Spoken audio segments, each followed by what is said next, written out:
अपशब्द। तुझे भरोसा नहीं ना, तो फिर जा अपने कमरे में जाकर देख। तेरे पलंग के नीचे तुझे तेरी माँ की हड्डियाँ मिलेंगी।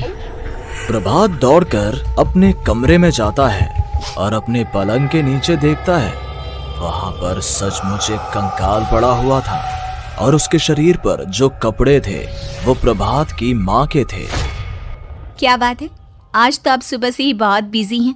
ऐसा क्या लिख रहे हैं? बस एक फैमिली की कहानी लिख रहा था। जैसे हमारी फैमिली है ना, तुम, माँ और मैं, लेकिन थोड़े अलग तरीके से, क्योंकि ये कहानी हॉरर है और इसमें जो आदमी है ना, मैंने उसकी बीवी को मार दिया है। मतलब कहानी में ऐसा लिखा है। और जानती हो, उसके बाद जो बीवी है ना, वो एक बुरी आत्मा बन जाती है। क्या बेटा, इस तरह की डरावनी कहानियां क्यों लिखता है तू? जानता है ना, हम जो सोचते हैं, जो लिखते हैं, हमारा दिमाग पूरा दिन वैसा ही होता रहता है।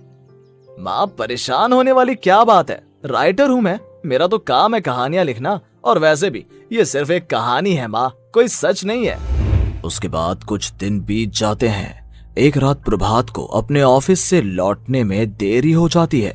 रात के लगभग 12 बजे हुए थे। प्रभात जैसे ही अपने घर पहुंचता है, उसने देखा कि उसकी पत्नी दुर्गा डाइनिंग टेबल पर उसका इंतजार कर रही है। आ गए आप? कब से आपका इंतजार कर रही थी। देखिए ना, खाना भी ठंडा हो गया है। अरे दुर्गा, आज तुमने अपने इतने लंबे लंबे बालों को खोलकर क्यों रखा है? तुम तो हमेशा अपने बाल बांध कर रखती हो। वो क्या है ना प्रभात, जब इंसान अपनी जिंदगी से मुक्त हो जाता है ना, तो उसे दूसरे सारे बंधन खोल देने चाहिए। इसलिए मैंने अपने बालों के बंधन भी खोल दिए। ये तुम किस तरह की बातें कर रही हो? तुम ठीक तो हो? मैं बिल्कुल ठीक हूँ प्रभात। अच्छा चलो खाना खाओ। वो क्या है ना दुर्गा, मुझे भूख नहीं है। ऑफिस में कुछ खा लिया था। कोई बात नहीं, मैं तुम्हारे लिए एप्पल काट देती हूँ, एप्पल खा लो। नहीं दुर्गा, मुझे नहीं खाना है, मेरा मन नहीं है यार। तभी अचानक से दुर्गा अपने हाथ में एक बड़ा सा चाकू लेकर प्रभात पर हमला कर देती है। प्रभात अपने आप को बचाने की कोशिश करता है। आज मैं तुझे नहीं छोड़ूंगी, तुझे अपने साथ लेकर जाऊंगी अपनी दुनिया में। ये क्या बोल रही हो तुम? तुम्हारा दिमाग खराब हो गया है। आखिर तुम हो कौन? दुर्गा अपनी गर्दन टेढ़ी करते हुए बोलती है। मैं दुर्गा हूँ, तुम्हारी पत्नी। ध्यान से देखो मेरी आंखों में।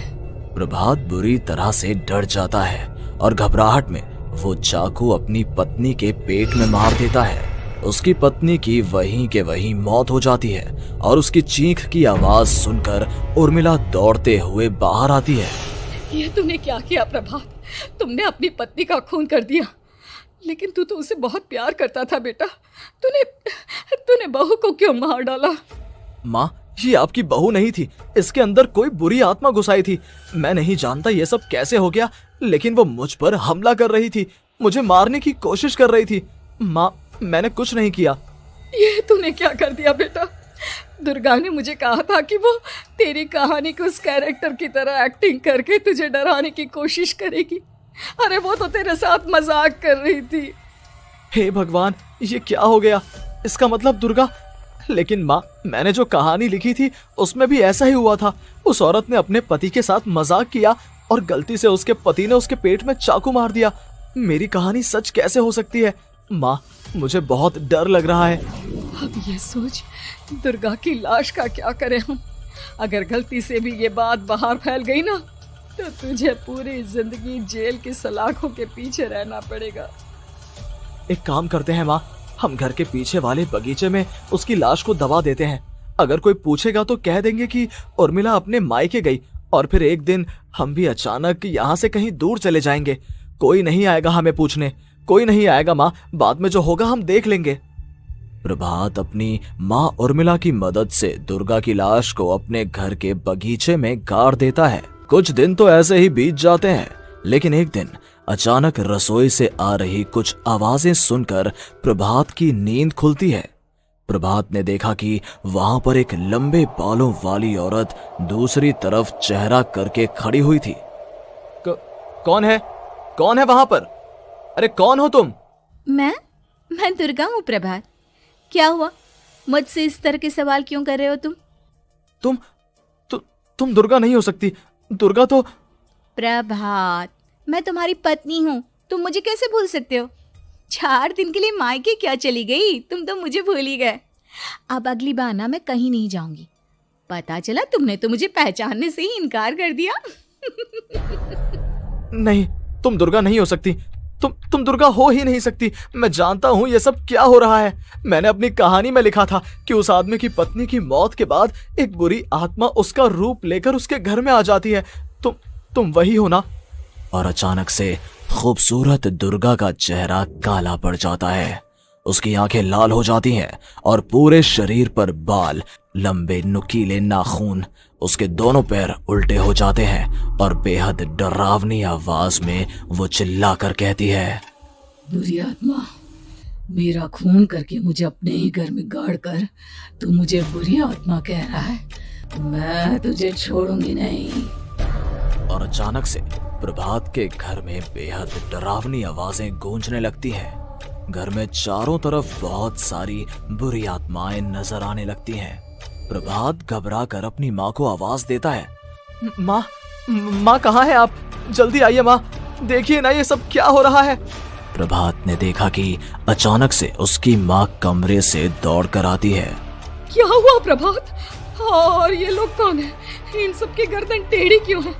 इनके बाल खुले हुए। प्रभात, ये सब लोग तो मुझे मरे हुए नजर आ रहे हैं। हाँ माँ, ये सब लोग मरे हुए ही हैं और ये ठीक वैसा ही हो रहा है जैसा मेरी कहानी में हुआ था। लेकिन मेरी कहानी के हिसाब से तो आप भी। अचानक से उर्मिला का रूप बदल जाता है। वो भी एक डरावने साए की तरह बन जाती है और बेहद डरावनी आवाज में चिल्ला चिल्ला कर कहती है, मर गई तेरी माँ। जानता है, कल रात जब तू सो रहा था ना, तो मैंने उसके शरीर का सारा खून पी लिया। अब बस हड्डियां बची है उसके शरीर में। नहीं, ऐसा नहीं हो सकता। ऐसा बिल्कुल नहीं हो सकता। मेरी माँ नहीं मर सकती। तुझे भरोसा नहीं ना? तो फिर जा, अपने कमरे में जाकर देख। तेरे पलंग के नीचे तुझे तेरी माँ की हड्डियां मिलेंगी। प्रभात दौड़कर अपने कमरे में जाता है और अपने पलंग के नीचे देखता है। वहां पर सचमुच एक कंकाल पड़ा हुआ था और उसके शरीर पर जो कपड़े थे वो प्रभात की माँ के थे। माँ, अब मुझे कुछ करना पड़ेगा। लेकिन मेरी कहानी में लिखा था कि माँ की मौत मेरे हाथों से होगी, पर माँ तो पहले ही मर चुकी है और वो बुरी आत्मा मुझे भी मार देगी। नहीं, इससे पहले कि वो मुझे कुछ करे, मुझे उसका काम खत्म करना होगा। प्रभात अपने हाथ में बड़ा सा चाकू लेकर उस बुरी आत्मा पर हमला कर देता है जिसने प्रभात की माँ का रूप लिया हुआ था, और अगले ही पल वो नीचे गिर जाती है और उसके शरीर से खून बहने लगता है। ऐसा नहीं हो सकता। एक बुरी आत्मा के शरीर में तो खून होता ही नहीं है। तो क्या सच में मैंने अपनी माँ को मार दिया? लेकिन अभी कुछ देर पहले तो फिर वो कंकाल किसका है? और ये कौन है? मैं पागल हो जाऊंगा। और अपनी माँ की लाश, इसका मैं क्या करूं? लोग पूछेंगे तो मैं क्या जवाब दूंगा? तभी वहां पर दुर्गा का रूप लेकर जो आत्मा थी उसने प्रभात से कहा, गाड़ दे अपनी माँ को ले जाकर उसी जगह जहाँ तूने मेरा खून करके मुझे गाड़ दिया था। जा, चला जा। घबराया हुआ प्रभात पागलों की तरह अपनी माँ की लाश को लेकर बगीचे में गाड़ देता है। प्रभात की हालत पागलों जैसी हो जाती है। वो अपने आप को अपने घर में बंद कर लेता है। कहानी के हिसाब से तो आगे ये हुआ था कि कहानी लिखने वाले ने उन बुरी आत्माओं से डरकर आत्महत्या कर ली थी। तो क्या मैं भी मर जाऊंगा? क्या मैं भी आत्महत्या कर लूंगा? एक काम करता हूँ, मैं अपनी कहानी का अंत बदल देता हूँ। हाँ, ये मैंने पहले क्यों नहीं सोचा। मैं लिख दूंगा कि कहानी को लिखने वाला आत्महत्या नहीं करता, बल्कि कहीं दूर जाकर नए सिरे से अपनी जिंदगी शुरू करता है। यही सोचकर प्रभात ने अपनी लिखी हुई कहानी को बाहर निकाला और उसे पढ़ना शुरू किया। ये देखकर वो हैरान रह गया कि कहानी का क्लाइमैक्स तो किसी ने पहले ही बदल दिया था। ये क्या?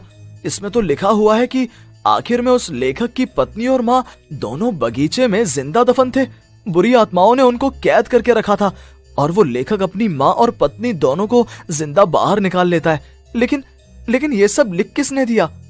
प्रभात दौड़कर बगीचे में जाता है और वहां पर खुदाई करना शुरू कर देता है। प्रभात देखता है कि वहां पर लकड़ी के 2 बड़े संदूक हैं और उनके अंदर से आवाजें आ रही हैं। प्रभात, प्रभात बचा लो मुझे, अगर थोड़ी देर और हो गई तो वो मुझे छोड़ेगी नहीं। बेटा देखो, मैं इस बक्से के अंदर बंद हूँ, प्लीज मुझे बाहर निकालो, वो बुरी आत्मा किसी भी वक्त मुझे मार डालेगी। प्रभात वो दोनों बक्से बाहर निकालता है और अपनी पत्नी और माँ दोनों को आजाद करवा लेता है। लेकिन तभी वहां पर अचानक से एक बेहद डरावनी और खौफनाक दिखने वाली औरत आ जाती है। तुझे क्या लगा था इतनी आसानी से अपनी पत्नी और माँ को बचा लेगा? बस 5 मिनट और उसके बाद अमावस का चांद आसमान में आने ही वाला है। लेकिन तूने इन दोनों को बाहर निकाल लिया, अब तुझे मरना होगा। नहीं, मैं जानता हूँ मैं नहीं मरूंगा, और अब आगे क्या करना है ये भी मुझे पता है।